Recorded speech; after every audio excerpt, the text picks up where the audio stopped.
আপনারা জানেন যে আল্লাহ রসুলের গোলাম ছিল হজরতে জায়েদ বিন হারেসা রাদিয়াল্লাহু তাআলা আনহু। উনি গোলাম হিসেবে খাদিজা রাদিয়াল্লাহু তাআলার কাছে আসছিলেন। পরে খাদিজা রাদিয়াল্লাহু তাআলা আনহু আল্লাহ রসুলকে দিয়ে দেন।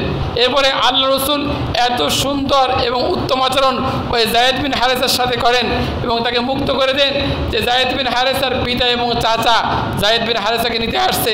তখন তিনি এসে বললেন যে ইয়া রাসূলুল্লাহ, আপনার আয়াতে আমার ছেলে আছে, যত টাকা লাগে যত সম্পদ লাগে দিব, আপনি আমার ছেলেকে দাস থেকে মুক্ত করে দেন। তখন আল্লাহ রাসূল বললেন যে দেখেন, আমি তাকে অনেক আগে থেকেই মুক্ত করে দিয়েছি, যদি সে আপনার সাথে যেতে চায় তাহলে আপনি তাকে নিয়ে যান। তখন জায়েদ বিন হারেসা বললেন যে দেখেন, যে আমি এই মুহাম্মদ রাসূলুল্লাহ সাল্লাল্লাহু আলাইহি ওয়াসাল্লাম তার মধ্যে এত ভালো গুণের সমাহার দেখেছি, তিনি আমাকে মুক্ত করেছে, কিন্তু আমি তার থেকে মুক্ত হতে চাই না, আমি আজীবন তার সেবা করেই কাটিয়ে দিতে চাই। কথা বলেননি?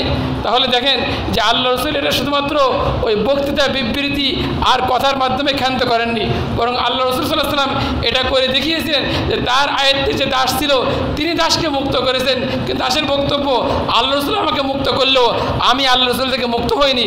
কারণ কি, আল্লাহ রসুলের যে ভালো আচরণ আমি ওদিন দেখেছি, অতএব আমি তার থেকে এক মুহূর্তের জন্য বিচ্ছিন্ন হতে চাই না। জন্য আল্লাহ পাক রব্বুল আলামিন আমরা যে আলোচনা করলাম মালিক এবং শ্রমিকের দায়িত্ব, এ সম্পর্কে আমাদেরকে সচেতন হওয়ার তৌফিক দান করুন, আমিন।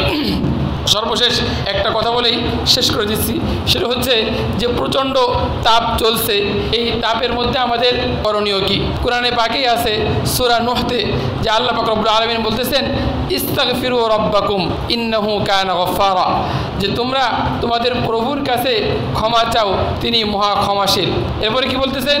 ইউরসিলিস সামাআ আলাইকুম মিদরারা, তাহলে তিনি তোমাদের জন্য আসমান থেকে অবারিত বৃষ্টি নাজিল করবেন। ওয়াইমদিদকুম বিআমওয়ালি ওয়া বানিনা, শুধু তাই নয়, তিনি তোমাদেরকে সম্পদ এবং সন্তান দ্বারা তোমাদেরকে সমৃদ্ধ করবেন। এজন্য সবচাইতে বেশি এবং জরুরি কর্ম হচ্ছে আল্লাহ তাআলার কাছে নিজের জিল্লতি এবং নিজের হীনতা প্রকাশ করে বেশির থেকে বেশি আমাদেরকে কী চাওয়া? ক্ষমা চাওয়া, যে আল্লাহ হয়তো আমার পাপের কারণেই, আমার গুনাহের কারণেই এরকম প্রচণ্ড তাপ হচ্ছে, মানুষ কষ্ট পাচ্ছে, পশু পাখি কষ্ট পাচ্ছে, হয়তো আমি সবচেয়ে বড় গুনাহগার। এভাবে আমরা প্রত্যেক ভাই নিজের অক্ষমতা প্রকাশ করে আল্লাহ তাআলার কাছে ক্ষমা চাবো এবং আল্লাহ তাআলার ঘোষণা অনুযায়ী যে বান্দা যখন বেশির থেকে বেশি ক্ষমা চাবে, ইস্তেগফার করবে, তখন ইনশাআল্লাহ আল্লাহ তাআলা বৃষ্টি দান করবেন এবং মালে এবং সন্তানে আমাদেরকে সমৃদ্ধ করবেন ইনশাআল্লাহ। আল্লাহ পাক রব্বুল আলামিন আমাদের সবাইকে বেশির থেকে বেশি ইস্তেগফার করার তৌফিক দান করুন, আমিন।